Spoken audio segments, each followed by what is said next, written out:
Hey guys, welcome back. I just wanted to take a look at Home Depot today. Home Depot stock is trading at 306.72, but the more interesting thing is what has happened to the stock year to date. So you're looking from January the 30th down to today, minus 25%. That's big time, guys. For a solid company like Home Depot, I don't see why it's falling that much. So whenever we have companies like that, you want to take a look at those, because if the fundamentals are going up and the stock is going down, there may be a misvaluation there. So let's take a look at Home Depot's financials and see what we can figure out, and see if this drop is something that makes sense or if it's something that's just irrational exuberance. Sorry, that wouldn't be exuberance. That would be pessimism, I guess. Irrational pessimism. Anyway, this is not grammar class. This is stock class. Stock ticker HD, Home Depot. You can see where they get that from. 306.72 current price. Anyway, moving on. Revenue, net income, free cash flow. Good numbers there. Revenue, 6% growth a year. Net income looking at 12.73% a year. Great. Good job, guys. 11.5% for free cash flow. I do want to point out one thing, that if this number is a big jump here, if we put this at roughly what it was last year, you're looking at 7.2%. So I would not assume that they're going to continue growing free cash flow at 11.5%. This net income's looking good, though. If I'm honest, this net income looks good. No big, huge jumps. Maybe here, there, that's a pretty sizable jump. But they were kind of working their way on up. But yeah, free cash flow number, kind of take that with a grain of salt. But net income looks good. Shares are coming down. Thank you, Home Depot, for buying back your shares. Going from 1.5 billion to about $1 billion. Good job, guys. You just bought back 500 million shares and took them off the market and rewarded your long-term investors.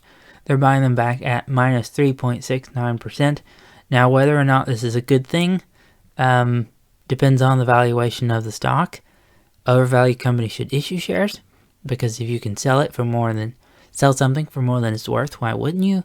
And if you can buy something for less than what it's worth, you would buy back your shares at an undervalued price. But we want to see this coming down. We'll get to valuation in a minute. We want to see this coming down because it rewards us as long-term shareholders. EPS and free cash flow per share. Much the same story. Free cash flow and earnings are going up. Shares are coming down. So these numbers are really skyrocketing up. Good job, Home Depot. A lot better than Caterpillar I did the other day. That was much worse. I really like looking at companies like this, because you can really see the vast difference between what a bad company is, or just a mediocre company is, versus a good company. This is a good company doing good business. Moving on from my soapbox, 40 billion to 70 billion in assets. I don't really care about assets myself, but I put them there for the viewer if you're interested. Dividends going up pretty constantly. Right here there was a bit of a blip. I'm not entirely sure why there was, because free cash flow kept growing. 2013, I don't think there was anything crazy happening then. It may be the way the numbers shake out, I don't entirely know, but consistently coming up from there. Good job, Home Depot. Good job, guys. Total debt, there you go, 22 billion in 2012, 67 billion dollars in debt in 2021. Okay, that sounds like a lot. Well, okay, let's pay our cash toward that debt. You're looking at about $8 billion in cash now. 2012, it was only $2 billion. So, good job, guys. You quadrupled your cash pile in 10 years. Good job. Net debt, somewhat the same problem. 20 billion to 60 billion. So, not a 4x, but a 3x. So, can they pay that debt off? Well, if we look at the debt, which is 60, come back and compare that to our free cash flow of $16 billion. Relatively, you're looking at what, about 4 times? Am I doing math right? Yeah, so 4 times will be 64. 4 times is 64. Yes. Sorry. Math is hard, guys. Math is hard. It's the evening. I'm tired. This is after work. Bear with me. 4 times free cash flow, roughly. That'd be a bit overkill for that. But yeah, this debt looks manageable. Good job, Home Depot. ROIC, my God. Look at this. Every single one of these is double digits. And not only that, most of these are scary high single digits. You're looking at 20%. There was a 43%, 37%. Awesome. This is awesome. There is nothing in this balance sheet that I don't like. There's nothing here that I don't like. I don't know what else to say other than Home Depot appears to be a fantastic company and fantastic business, just looking at it like this. On over to our metrics, we get into some scary stuff. Valuation metrics are all screaming red, no, don't buy, overvalued, bad. Except for price to free cash flow. Price to free cash flow is right at our metric. So, maybe. But when all of them are literally screaming bad, overvalued, something to keep in mind. Net debt compared to the 5-year average of free cash flow of 5.3, close enough to the 5. If you use current years, you're at about 4, actually less than 4. Revenue, earnings growth, free cash flow growth, good. Shares coming down, good.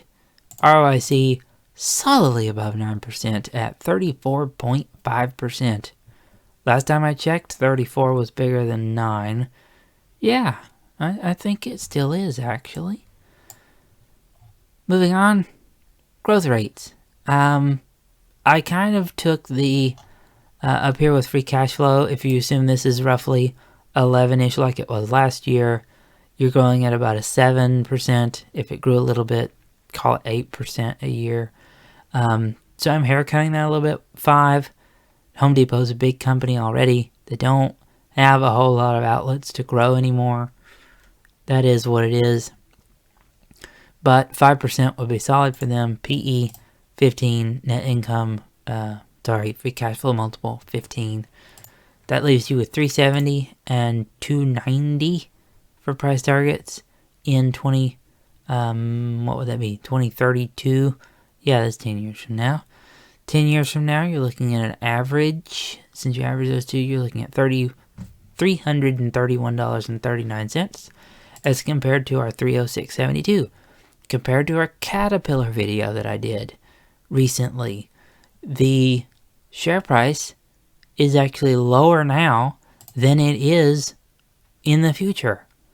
That probably bodes well compared to when this current price is higher than your sell price, like with Caterpillar. So still, Home Depot looking fantastic. Coming over here, in at 306.72, you get these cash flows over time. You're out at 331.39. That is an 8% annualized rate of return. So, thoughts on that? 8% below market, but I think buying Home Depot at the current price, you should be expecting a lower than market return. However, I think you also need to be expecting that the market is going to return. I think the market's going to return less than 10% a year over the next 10 years, but I think it's still a good idea to look for stocks that are going to return over 10%, simply because you should aim for the highest percentage possible. But Home Depot, honestly, given the way the company is doing fantastic things, I think honestly you could take the 8% just from a safety standpoint and say, I want to invest in a safe, solid company, safe, solid stock, buy in and live with the 8% instead of the 10%, which may or may not happen with the S&P. I think this is a good company. I think if the price were to come down a little bit, I think you should be picking it up. I think this would be a great one for the watch list. Definitely a watch list company. If it were to continue to fall like it has been since January, yeah, pick it up. I think this is an interesting play here. But yeah, that's all my thoughts on Home Depot. I should probably do Lowe's next, shouldn't I? I'll get to that soon. I'm going to write that down. Do a video on Lowe's. Okay. Because I did a Coke and Pepsi. Yeah, I'll do a Home Depot and a Lowe's. Okay, anyway, my talking to myself aside, I am done here. That's all my thoughts. I will catch you guys in the next video.